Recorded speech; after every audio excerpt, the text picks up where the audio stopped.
सुअर में कोई तुलना नहीं होता है। इस धान को सुखा के मुआ दे, गेहूं को भिगा के खत्म कर दे। इन भिखमंगों को जब आटा खरीदेगा 600 रुपए किलो, तब समझ में आएगा कैसे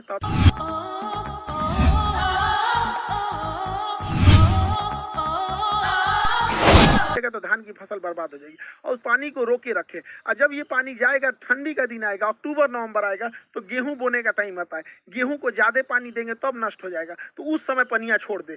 तो भारत सरकार को स्ट्रेटेजिकली हमला करना पड़ेगा और नीचे से नौसेना का ब्लॉकेज लगा देना है और ऊपर से धो देना है, ताकि अगर 2 दिन के लिए भी सर्जिकल स्ट्राइक होता है तो इसका बहुत लंबा इम्पैक्ट पाकिस्तानी अर्थव्यवस्था में दिखना चाहिए कि अगले 10 साल तक पाकिस्तान उसकी भरपाई ही करते रह जाए। देखिए, कश्मीर से ही ज्यादा घुसपैठ होने का एक बड़ा कारण जोग्राफिकल टेरेन है। वहाँ जोग्राफी की जो बनावट है, एक पहाड़ है, उबड़ खाबड़ है, और इसमें इतने घने जंगल है, इतना घना जंगल है कि हाथी छुप जाती है इन जंगलों के बीच में। तो इसके बीच में आतंकवादी को छुपना तो बड़ा इजी है। तो भारत सरकार को और सेना को एक कड़ा एक्शन लेना पड़ेगा। पर्यावरण जाए साइड में, यहाँ पे पहले देश की सुरक्षा जरूरी है। वहाँ पे जो बॉर्डर का एरिया है, लगभग 1 किलोमीटर चौड़ाई में जितने पेड़ हैं उन सबको साफ कर देना चाहिए। इन पेड़ को साफ कर देना चाहिए। जैसे देखिए, यहाँ पर कोई भी आतंकवादी छुप सकता है, यहाँ छुप सकता है, यहाँ छुप सकता है, यहाँ छुप सकता है, लेकिन ये जो बीच वाला एरिया है, यहाँ कोई आतंकवादी नहीं छुप सकता है। तो ऐसे जो एरिया है बॉर्डर से सट के लगभग 1 से 2 किलोमीटर की चौड़ाई में पूरा साफ कर देना चाहिए जंगल। लेकिन दिक्कत ये है कि अगर साफ कर देंगे तो कोई भी आएगा तो दिख जाएगा, तो ये तो ठीक है, लेकिन दोबारा जंगल उग जाएंगे। तो ऐसे क्या किया जाता है, एक सीमेंट ब्लैंकेट आता है, सीमेंट का कंबल होता है, उसको बिछा दिया जाता है, उसके ऊपर पानी का फुहारा मार दिया जाता है। तो बरसात से पहले बिछा दे, पानी का फुहारा मारेंगे, सट जाएगा, जमीन पकड़ लेगा, फिर उसके ऊपर कोई चीज नहीं उगेगा। तो 1.5-2 किलोमीटर खाली हो गया, कोई आए दंदना दो यहाँ पर। लेकिन ये क्या करेंगे सर, फिर सुरंग खोद के अंदर से आएंगे सर। थोड़ा पैसा लगेगा, एक ड्रेजिंग मशीन आती है, जितना गहरा खोदना है उतना गहरा ये खोद सकती है, ये खोदते हुए आगे बढ़ती है। तो ऐसे क्या है कि जहां तक, क्योंकि सुरंग खोदेंगे सब मिट्टी से खोद सकते हैं, तो बॉर्डर के पास इन ड्रेजर मशीनों को लगा के पूरी ड्रिलिंग कर दे और उसमें सीमेंट, रीइंफोर्समेंट सीमेंट छत डाल के और ढलैया करते हुए चले जाए। यहाँ पर अडानी के पास तो सीमेंट की कमी है ही नहीं है, सरकार उससे लेके और डाल दे यहाँ से वहां तक, पूरा अंदर अंदर दीवार टाइप का, जो नीचे से सुरंग में भी नहीं आ सकता। इससे क्या है कि थोड़े बहुत तक तो हम लोग रोक सकते हैं, ऐसा नहीं कि कहीं से भी सुरंग खोद के वो आ सकता है। उधर पाकिस्तान का प्रधानमंत्री कहता है कि पानी रोक देने को एक्ट ऑफ वार कहते हैं। अरे बैल कहीं का, रोकने से पहले हमको ही पता था, तुम कौन सी एक्ट ऑफ वार करेगा। 71 में हम लोग मारे थे तुमको, 93,000 फौज छोड़ के गए थे। आइए तुम्हारा नया ये है, ये छर्रा को देखिए यहाँ पे, ये उसका पाकिस्तान का नया छर्रा है। ये है कि हमसे बिना पूछे पानी रोका गया है। या तो पानी आएगा, या तो वहां से नदियां, खून की नदियां आई। तोरा पिए का पानी घटल है, अगर यहाँ से खून का नदी बहेगा यहाँ पे, पतलोल कहीं का। इस छर्रा को क्या बुझा रहा है, जुमा 8 दिन हुआ इसको राजनीति में हुए। एक यूरोपीय मीडिया हाउस ने पाकिस्तान के रक्षा मंत्री का इंटरव्यू लिया और कहा कि आप लोग तो आतंकवाद को बढ़ावा देते हैं, आतंकवाद का संरक्षण करते हैं, भारत में आतंकवाद भेजते हैं। ये बुढ़वा कह रहा है, हाँ हम भेजते हैं, 3 दशक से भेज रहे हैं, 30 साल से, और अमेरिका के और यूरोप के कहने पर भेज रहे हैं। ये बेचारी अंग्रेज पत्रकार थी, ये पकलोलिया, इसका तो मोए हो गया, पूरा थुथुरे लटक गया इसका। ये सोची थी कि हम पाकिस्तान की बेइज्जती करेंगे, इसी का बेइज्जती कर दिया। इन बैलों, ये बुढ़वा के भरोसे मत रहना, ये डूबते जहाज है सब, कई आदमी को लेकर डूबेंगे। सब बेचारी के चेहरे उतर गया यहाँ पे। ये क्या कह रहा है कि हम भारत पर परमाणु बम मार देंगे।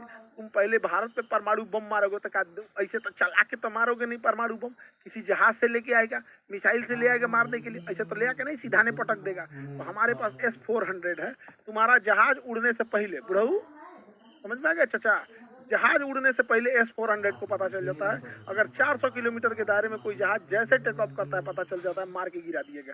दूसरा ये बुढ़वा क्या कहता है, ये बुढ़वा कह रहा है कि हम 130 गो मिसाइल परमाणु बम मारेंगे।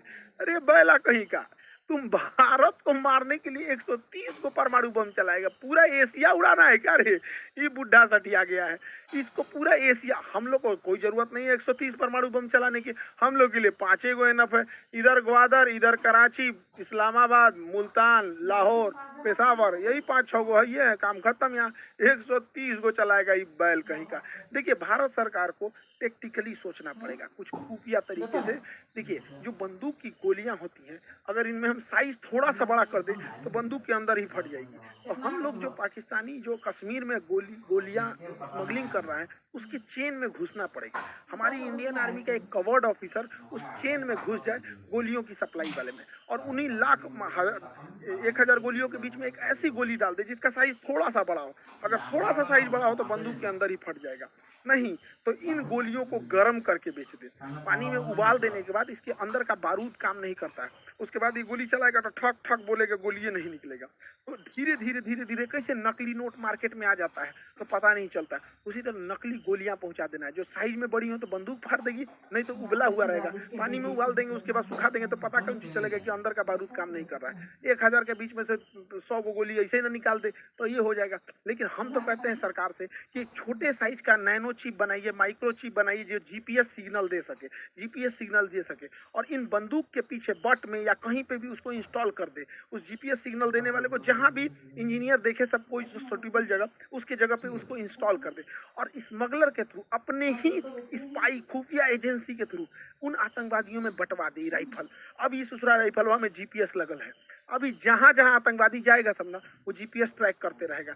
इनको मारना नहीं है, बाप रे बाप मारना नहीं है, पकड़ा जाएंगे सभी सब। ये जहां जहां घुसेगा कहाँ रुका है, किसके यहाँ रुका है, नाश्ता के टाइम कहाँ था, रात में कहाँ था, खाना के टाइम कहाँ था, बंदूक चलाने कहाँ गया है, बॉर्डर पार किया है कि नहीं, कहाँ नहीं किया। ऐसा ऐसा अगर हम लोग 100 गो बंदूक हिला दिए लोग ना, राइफल हिला दिए लोग ना, 6 महीना तक इन राइफल वालों को मारना ही नहीं है। 6 महीना तक सारी जानकारी हम लोग को मिल जाएगी यहाँ पर। तो हम तो कहते हैं कि भैया थोड़ा सा खुफिया तरीका से सोचना पड़ेगा, खतरनाक तरीका से। शराफत से भी लड़ना है, सामने से भी लड़ना है, और खतरनाक बुद्धि से भी लड़ना है, तब जाके हम अपने कश्मीर को शांत रख पाएंगे। कश्मीर हमारे लिए माथे का मुकुट है, उसके लिए हमें जो करना पड़ेगा हम वो करेंगे। आप क्या सोचते हैं इसके बारे में? क्या इसके अंदर जीपीएस लगाना चाहिए, या फिर बंदूक की गोली का साइज बढ़ा के, या फिर उबाल के गोलियों को सप्लाई करना चाहिए कि नहीं, ताकि उन लोगों के जो मनोबल है उनके मानसिकता पे हम जीत सके। आगे हम आपको अगले वीडियो में मिलेंगे। जय हिंद।